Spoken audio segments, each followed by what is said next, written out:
un jardín perfecto de 60 kilómetros cuadrados, 2 humanos sin pecado creados 6 días antes, 4 ríos fluyendo desde una fuente central, 1000 especies de árboles frutales, oro puro en el lecho del río Pisón, piedras preciosas bdellium y ónice esparcidas por el suelo. Pero en medio de todo esto, Dios permitió que entrara la serpiente más astuta de todos los animales del campo, habitada por el ángel caído más poderoso del universo, Lucifer, el querubín ungido, que había sido expulsado del cielo apenas días o tal vez horas antes. Y aquí está la pregunta que destroza toda lógica humana. Si Dios es omnisciente, si sabía exactamente lo que Satanás haría si podía ver que Eva comería del fruto y que Adán la seguiría condenando a toda la raza humana a 6000 años de sufrimiento, muerte y destrucción, ¿por qué no cerró las puertas del Edén? ¿Por qué no puso querubines con espadas de fuego en la entrada antes de que la serpiente entrara en lugar de después? ¿Por qué un Dios que dice que es amor permitió que el enemigo tuviera acceso a sus hijos en su momento más vulnerable? La respuesta que vas a descubrir en este video no solo te sorprenderá, va a cambiar completamente tu entendimiento de quién es Dios, cómo funciona el libre albedrío, por qué existe el mal y cuál es tu verdadero propósito en este planeta. Y al minuto 22 voy a revelarte algo que ningún teólogo te dice sobre la conversación que Dios tuvo con Satanás antes de permitirle entrar al jardín. Una conversación registrada en un lugar inesperado de la Biblia que prueba que esto no fue un accidente, sino un plan diseñado desde antes de la fundación del mundo. Retrocedamos 6 días antes del momento en que la serpiente entró al Edén. Génesis 1:1. En el principio creó Dios los cielos y la tierra. Pero antes de eso, mucho antes había otra realidad. El cielo existía poblado por millones de seres angelicales organizados en jerarquías perfectas. Job 38:4-7. Registra que cuando Dios fundó la tierra, cuando estableció sus medidas, cuando extendió sobre ella cordel, las estrellas del alba alababan juntas y se regocijaban todos los hijos de Dios. Los ángeles ya existían antes de la creación del universo físico. Y entre todos esos ángeles, había uno que brillaba más que el resto. Ezequiel 28:12-15 lo describe así. Tú eras el sello de la perfección, lleno de sabiduría y acabado de hermosura. En Edén, en el huerto de Dios, estuviste, toda piedra preciosa era tu vestidura. Los primeros 6 versículos hablan del rey de Tiro.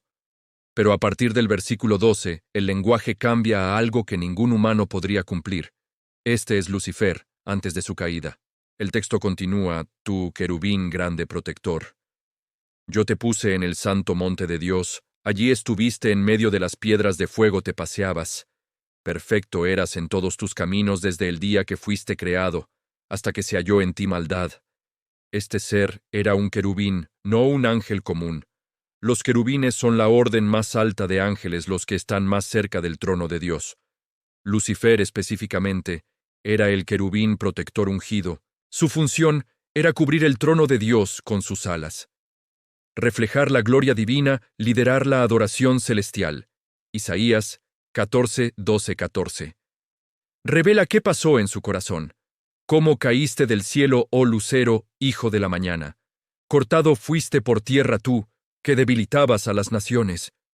Tú que decías en tu corazón, subiré al cielo en lo alto, junto a las estrellas de Dios, levantaré mi trono. Y en el monte del testimonio me sentaré a los lados del norte, sobre las alturas de las nubes, subiré y seré semejante al Altísimo.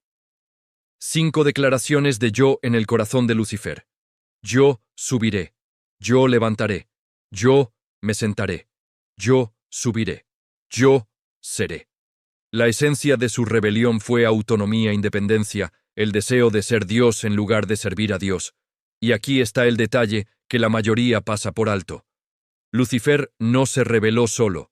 Apocalipsis 12:4 dice que su cola arrastraba la tercera parte de las estrellas del cielo y las arrojó sobre la tierra. Las estrellas en lenguaje profético representan ángeles. Entonces 1/3 de todos los ángeles se unieron a la rebelión de Lucifer.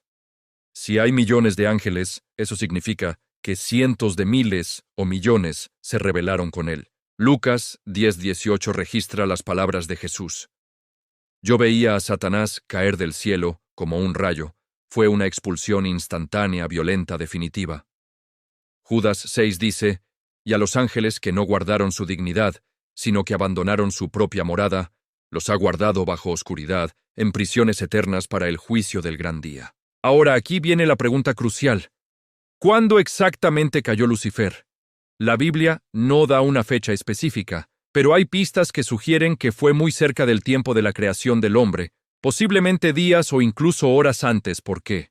Porque en Génesis 1:31, después de crear al hombre el día 6, dice, «Y vio Dios todo lo que había hecho, y he aquí que era bueno en gran manera».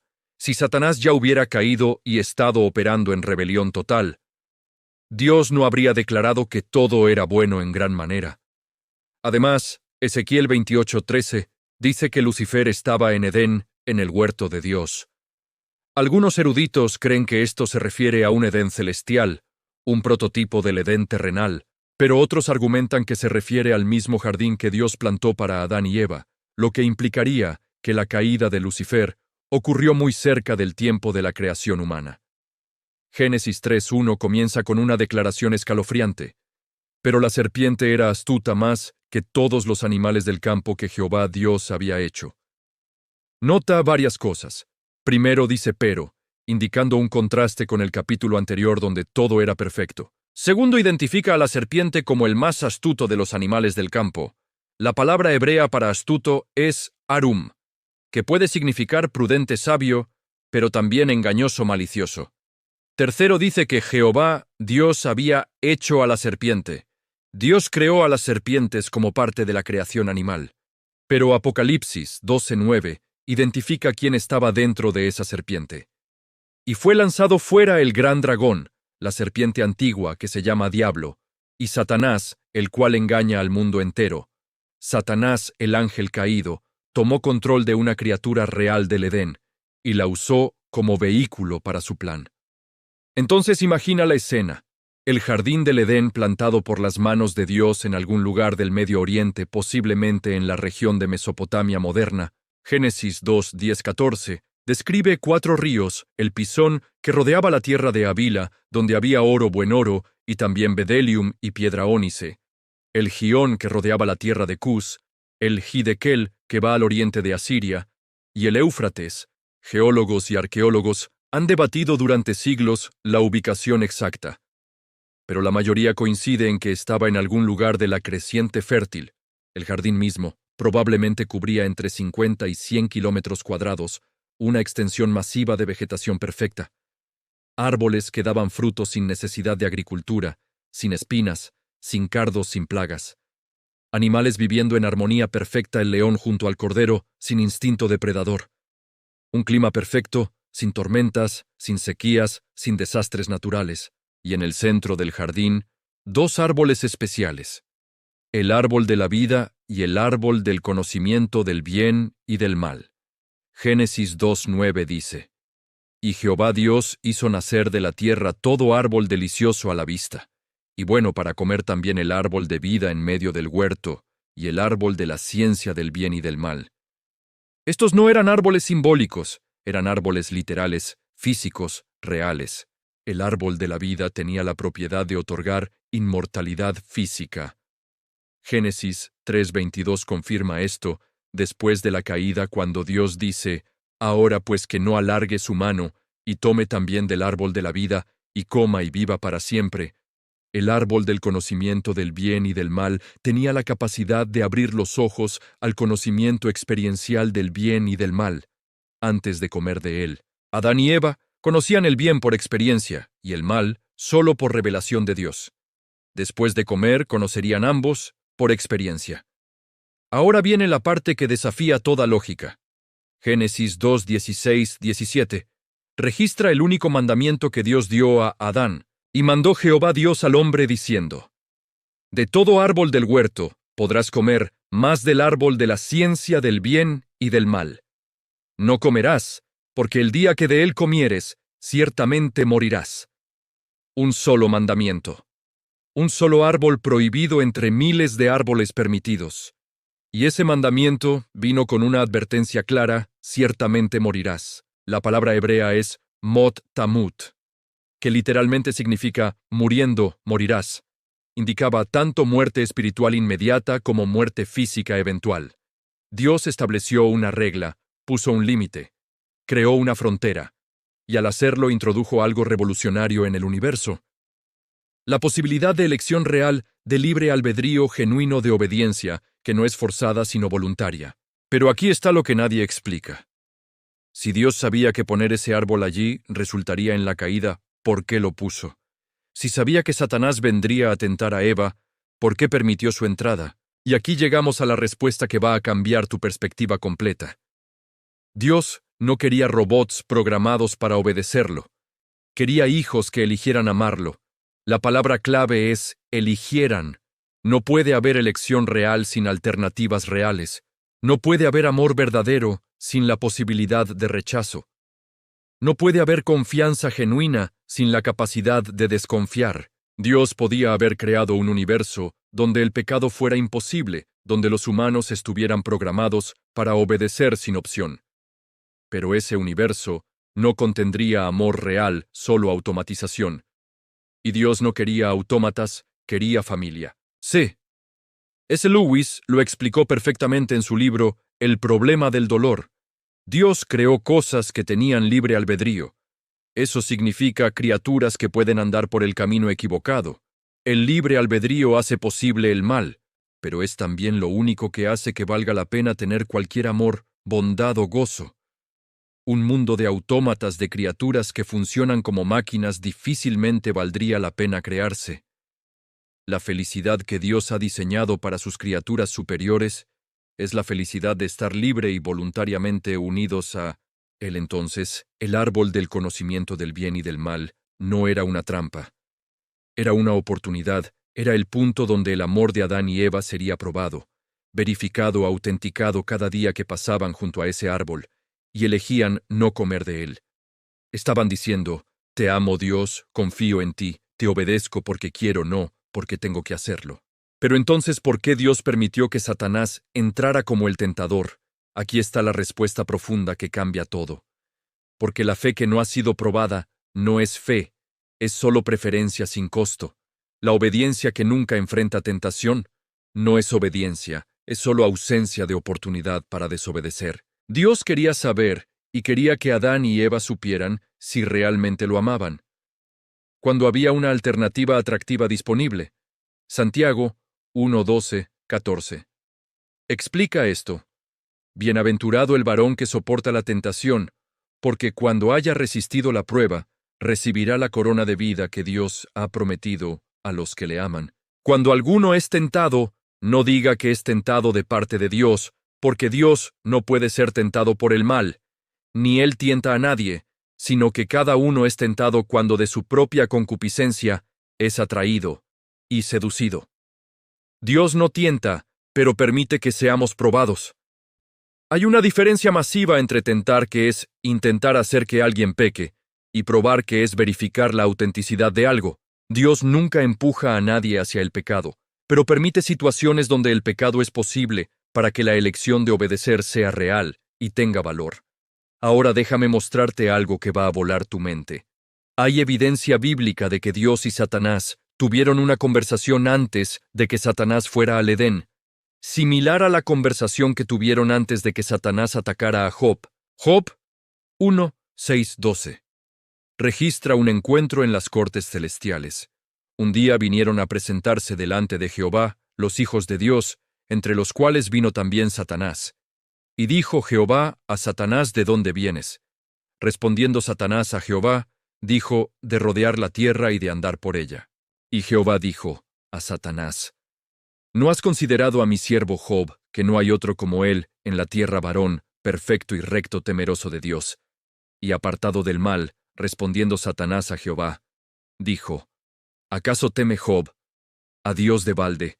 ¿No le has cercado alrededor a él y a su casa, y a todo lo que tiene al trabajo de sus manos? Has dado bendición. Por tanto sus bienes han aumentado sobre la tierra.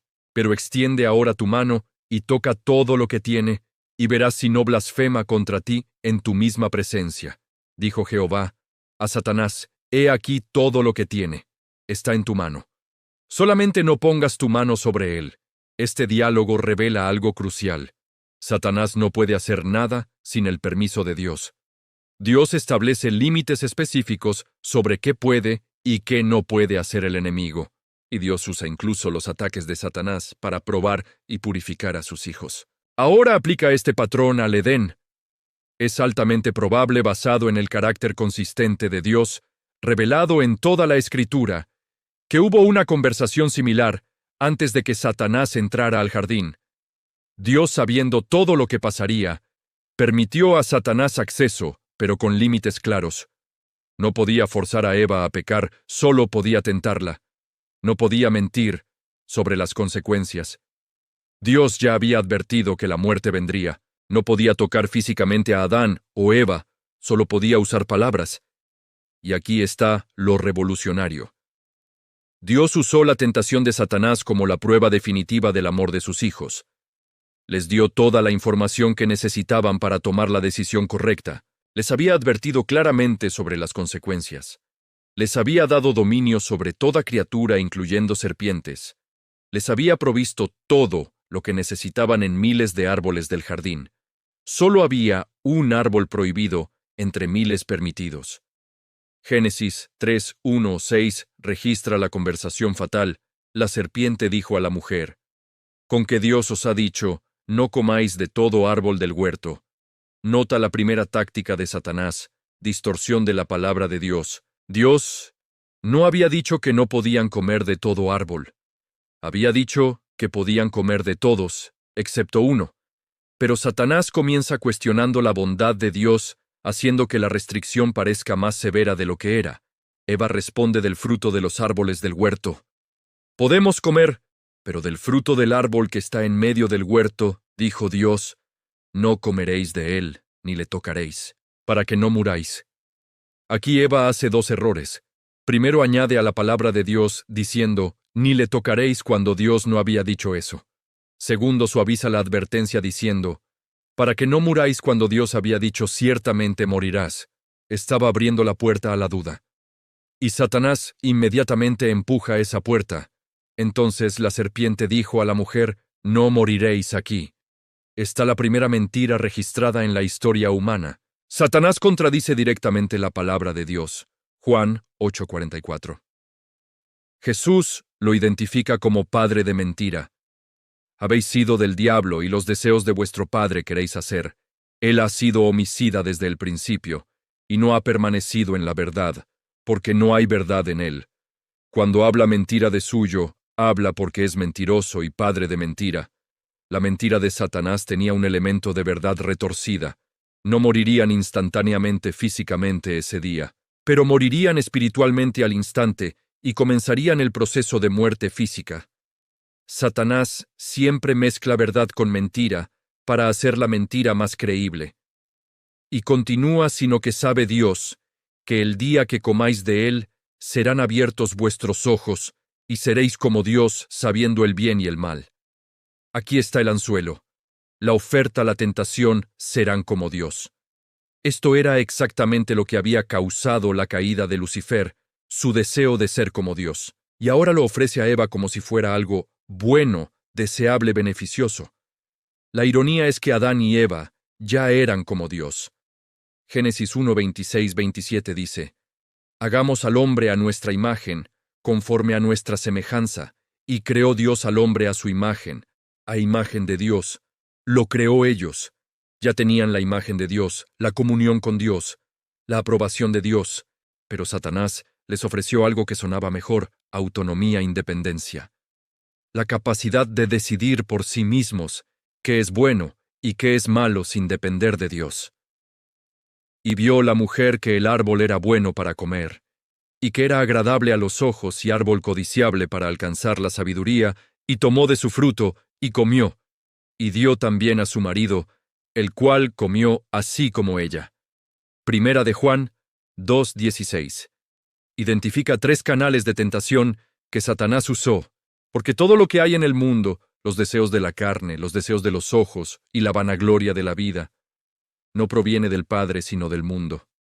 Bueno, para comer, eso es deseo de la carne, agradable a los ojos, eso es deseo de los ojos, codiciable para alcanzar sabiduría, eso es vanagloria de la vida.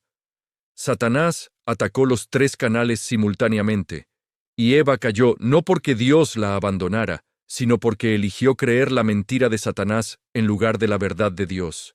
Pero aquí está la pregunta que destroza todo: ¿dónde estaba Adán durante esta conversación? Génesis 3:6 dice: y dio también a su marido, el cual estaba con ella, Adán. Estaba allí, no llegó después. Eva no fue sola a buscar el fruto, y luego lo trajo a Adán. Él estaba presente durante toda la conversación con la serpiente.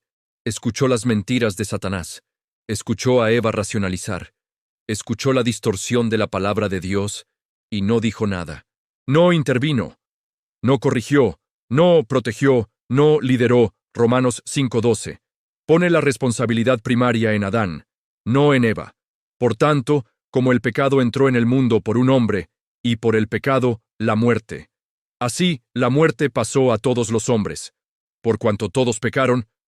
Primera de Timoteo 2:14 clarifica: y Adán no fue engañado, sino que la mujer siendo engañada incurrió en transgresión. Eva fue engañada, pero Adán pecó con pleno conocimiento de lo que estaba haciendo. Y entonces pasó lo que Dios había advertido. Génesis 3:7. Entonces fueron abiertos los ojos de ambos, y conocieron que estaban desnudos. La palabra hebrea para desnudos es erom, que suena similar a arum, la palabra para astuto, usada para describir a la serpiente. Hay un juego de palabras intencional. La serpiente era arum astuta. Y después de pecar, ellos quedaron erom desnudos, expuestos vulnerables. Pero la desnudez no era solo física, era espiritual. Habían perdido la gloria de Dios que los cubría. Romanos 3:23 dice: por cuanto todos pecaron y están destituidos de la gloria de Dios antes de pecar, probablemente estaban cubiertos por una gloria visible, similar a como Moisés brillaba después de estar en la presencia de Dios. Cuando pecaron, esa gloria se fue. Y por primera vez se vieron a sí mismos como realmente eran criaturas caídas separadas de Dios. Entonces, cosieron hojas de higuera y se hicieron delantales. Este fue el primer intento humano de cubrir el pecado con esfuerzo propio. Hojas de higuera que se marchitarían en horas. Representan todas las obras humanas que intentamos usar para cubrirnos delante de Dios. Religión, moralidad, buenas obras. Todo es insuficiente para cubrir el pecado. Solo la sangre de un sacrificio provisto por Dios puede hacer expiación. Y oyeron la voz de Jehová Dios que se paseaba en el huerto al aire del día, y el hombre y su mujer se escondieron de la presencia de Jehová. Dios entre los árboles del huerto, antes del pecado, ellos corrían hacia Dios. Ahora corren lejos de Dios. Esa es la esencia del pecado, separación de la fuente de vida. Y más, Jehová Dios llamó al hombre y le dijo: ¿dónde estás tú? Dios omnisciente que sabe todas las cosas. No estaba preguntando por información, estaba dando a Adán oportunidad de confesarse, de tomar responsabilidad. Pero Adán respondió: oí tu voz en el huerto, y tuve miedo, porque estaba desnudo, y me escondí. Primera mención del miedo en la Biblia, resultado directo del pecado. Y Dios dijo: ¿quién te enseñó que estabas desnudo? Has comido del árbol de que yo te mandé no comieses. Y el hombre respondió: la mujer que me diste por compañera, ella me dio del árbol, y yo comí. Inmediatamente Adán culpa a Eva, y sutilmente culpa a Dios la mujer que me diste. Y Jehová. Dios dijo a la mujer: ¿qué es lo que has hecho? Y dijo la mujer: la serpiente me engañó, y comí. Eva culpa a la serpiente. La cadena de culpa y evasión de responsabilidad comenzó en ese momento, y continúa hasta hoy. Entonces vino el juicio. Génesis 3:14-19. Registra las consecuencias a la serpiente maldita. Serás entre todas las bestias, sobre tu pecho. Andarás y polvo comerás todos los días de tu vida. Pero el versículo 15 contiene la primera promesa del Evangelio, llamada el protoevangelio. Y pondré enemistad entre ti y la mujer, y entre tu simiente y la simiente suya. Esta te herirá en la cabeza, y tú le herirás en el calcañar. Esta es una profecía de Cristo, la simiente de la mujer que aplastaría la cabeza de Satanás en la cruz. Satanás heriría el calcañar de Cristo causándole dolor temporal en la crucifixión, pero Cristo heriría la cabeza de Satanás. Un golpe mortal fatal definitivo. A la mujer multiplicaré en gran manera los dolores. En tus preñeces con dolor darás a luz los hijos a Adán. Maldita será la tierra por tu causa con dolor, comerás de ella todos los días de tu vida, espinos y cardos te producirá. Y Génesis 3:21. Muestra la gracia de Dios en medio del juicio. Y Jehová Dios hizo al hombre y a su mujer túnicas de pieles, y los vistió. Las hojas de higuera que ellos hicieron fueron reemplazadas por túnicas de pieles provistas por Dios. Pero para hacer túnicas de pieles se necesita la muerte de animales. Este fue el primer derramamiento de sangre en la historia. El primer sacrificio. El primer indicador de que sin derramamiento de sangre no se hace remisión de pecados. Hebreos 9:22. Dios mismo proveyó la cobertura, pero costó vida inocente, murió para cubrir pecado culpable, apuntando hacia el Cordero de Dios que quitaría el pecado del mundo. Y dijo: Jehová, Dios, he aquí el hombre, es como uno de nosotros, sabiendo el bien y el mal. Ahora pues que no alargue su mano, y tome también del árbol de la vida, y coma y viva para siempre. Y lo sacó Jehová del huerto del Edén, para que labrase la tierra de que fue tomado. Echó pues fuera al hombre, y puso al oriente del huerto de Edén querubines, y una espada encendida que se revolvía por todos lados para guardar el camino del árbol de la vida. La expulsión del Edén no fue solo castigo, fue protección. Si Adán y Eva hubieran comido del árbol de la vida en su estado caído, habrían vivido para siempre en corrupción, pecado y separación de Dios, la muerte física que entró por el pecado. Romanos 6:23. El pecado paga un salario, y ese salario es muerte. También se convirtió en el camino de escape del cuerpo, de pecado, y el camino hacia la resurrección futura. Dios cerró el camino al árbol de la vida natural, para poder abrir el camino al árbol de la vida espiritual que es Cristo. Apocalipsis 22:2 describe el árbol de la vida en la Nueva Jerusalén. Y a uno y otro lado del río estaba el árbol de la vida que produce 12 frutos, dando cada mes su fruto, y las hojas del árbol eran para la sanidad de las naciones. El acceso al árbol de la vida será restaurado, pero solo a través de Cristo. Entonces, ahora volvamos a la pregunta original, con toda esta información. ¿Por qué Dios permitió que Satanás entrara al Edén? Primera razón, porque el amor verdadero requiere libre albedrío genuino, y el libre albedrío requiere alternativas reales. Segunda razón, porque Dios no quería robots obedientes, quería hijos que eligieran amarlo.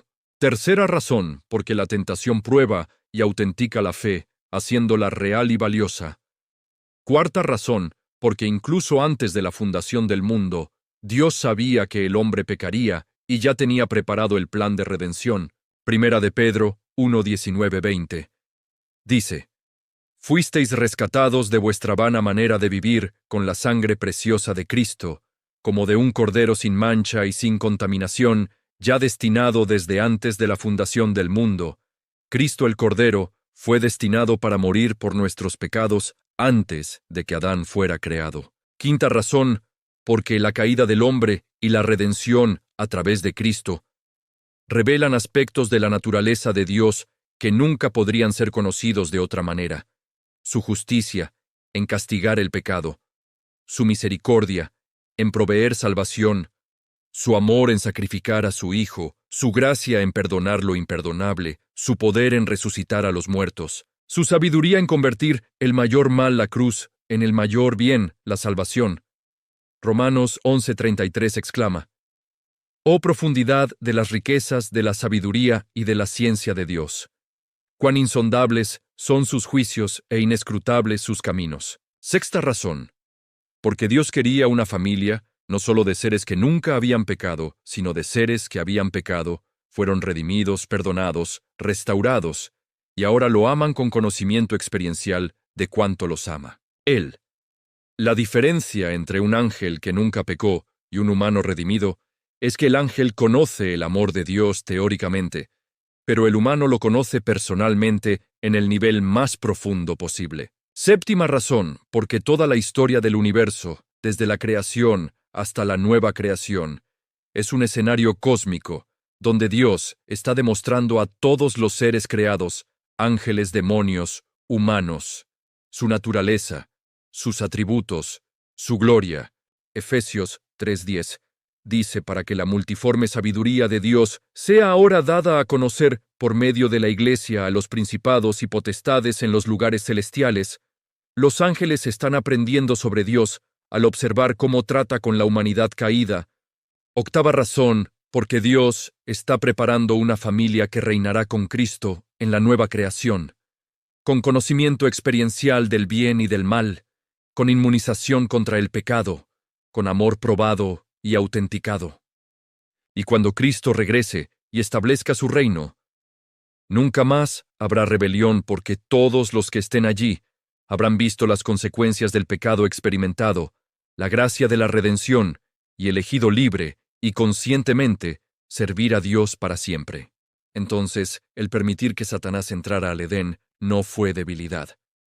Fue sabiduría infinita, no fue falta de amor, fue amor tan profundo que estaba dispuesto a sufrir para tener verdadera familia. No fue falta de poder, fue poder tan grande que podía tomar el peor plan de Satanás y convertirlo en el mejor plan de redención.